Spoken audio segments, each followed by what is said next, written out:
ऐसे सुंदर आयोजन किए जाते हैं और हम और आप लोगों को भाग्य उसमें लेने का, पार्टिसिपेट करने का मौका मिलता है। वरना मैं जगह जगह जाती हूँ, सबसे पहले मुझे अच्छा लगा यहाँ पर हमारे छोटे छोटे बच्चे बैठे हुए हैं। माता पिता का मैं धन्यवाद करना चाहूंगी कि आप यज्ञ में, हवन में उन बच्चों को लेकर के आए।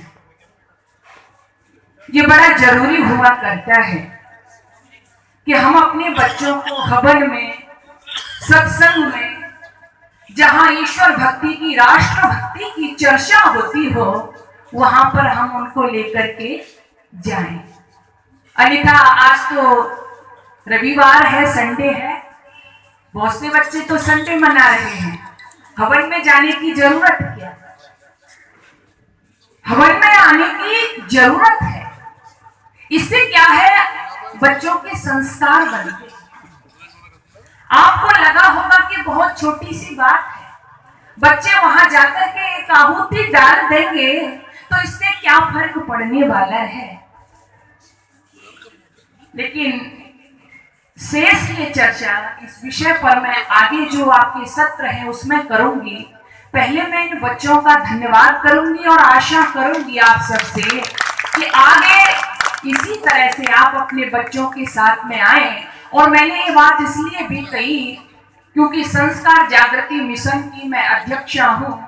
हमारे बच्चे संस्कारित कैसे हों, और मैंने जो रिसर्च किया उसका विषय भी मेरा यही था कि आधुनिक चकाचौंध में जो हमारे बच्चे संस्कारों से हटते जा रहे हैं, उनको हम कैसे जोड़ें। क्योंकि आज भागम भाग की जो जिंदगी है उसमें आपने देखा होगा सब कुछ अर्जित कर लेते हो आप, अच्छी अच्छी गाड़ियां हैं, कोठियां हैं, बैंक बैलेंस में कोई कमी नहीं है। लेकिन ऐसे माता पिता को सर पकड़ते मैंने रोते हुए देखा है। क्यों? क्योंकि उनके बच्चे संस्कारित नहीं हैं। और वही बच्चे होते हैं कि बुढ़ापे में माता पिता को कोई देखने वाला नहीं होता। अब घर में जगह नहीं है इसलिए इनको वृद्धाश्रम में भेज दीजिएगा। बड़े बड़े महानगरों में ऐसा आपने देखा होगा, पढ़ा होगा, सुना होगा। इसलिए बच्चों को संस्कारित करना बहुत ही जरूरी है। तो पुनः आपका धन्यवाद। और दूसरा, आप सभी का भी धन्यवाद। परमपिता परमात्मा की प्रेरणा जब होती है तब ऐसे सुंदर आयोजनों में आने का सौभाग्य प्राप्त होता है। वरना तो आपकी कॉलोनी, ये दिल्ली नगर है लेकिन उसमें भी आपकी कॉलोनी बहुत बड़ी होगी, लेकिन जिन व्यक्तियों के अंदर, जिन माताओं बहनों के अंदर प्रेरणा हुई वो यहाँ आकर के, बाकी तो लोग कहते हैं कि समय नहीं है।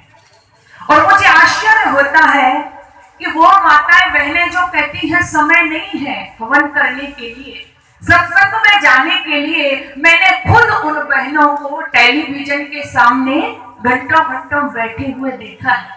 सीरियल देखते हुए मैंने उनको देखा है, गप्पे मारते हुए मैंने उनको देखा है।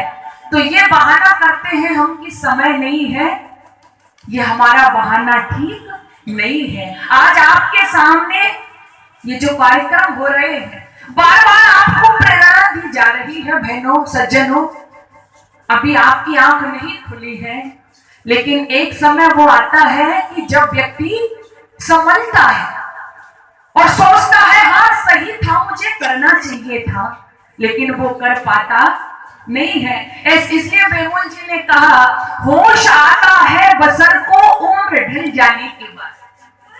होश आता है बसर को उम्र ढल जाने के बाद, वक्त की कीमत समझता वक्त टल जाने के बाद। आने से पहले मुसाफिर राहों में उलझा रहा, लौटता मायूस होकर गाड़ी निकल जाने के बाद।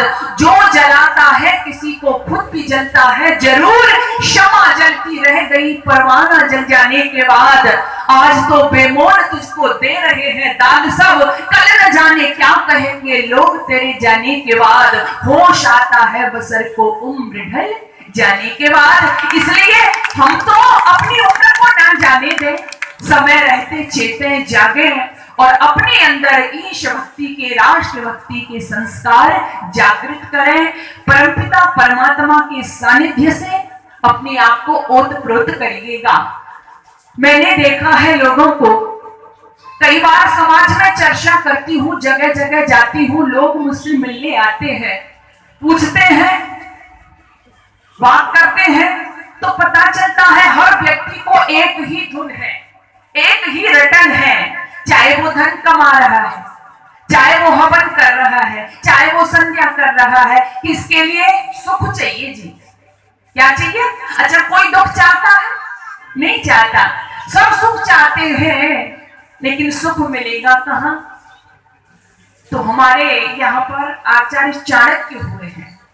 आचार्य चाणक्य कहते हैं सुखस्य मूलम धर्म। ध्यान देना, बहुत मोटी बात और पति की कह रही हूं आपसे। क्या कहते हैं? सुखस्य मूलम धर्म।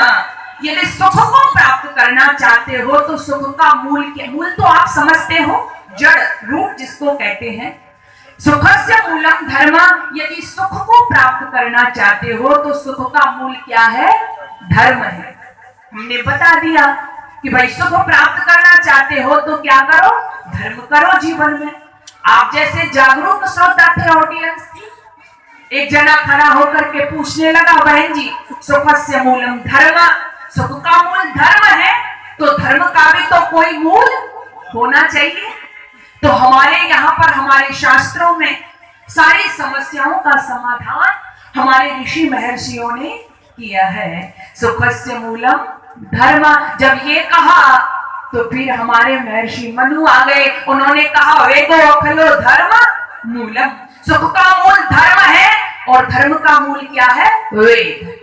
क्या है धर्म का मूल? वेद। तो फिर किसी ने शंका कर दी, सुख का मूल धर्म, धर्म का मूल वेद, तो वेद का भी तो कोई मूल होना चाहिए। इसके लिए मेरे गुरुदेव दयानंद आ गए, उन्होंने कहा सब सत्य विद्या और जो पदार्थ विद्या से जाने जाते हैं उन सब का आदि मूल परमेश्वर है। अर्थात जब तुम परमेश्वर से जुड़ जाओगे, उसकी शरण में आ जाओगे, फिर आपको कोई क्लेश नहीं रहेगा। आप क्या करते हो? मूल से जुड़ते ही नहीं हो। मूल क्या है आनंद का?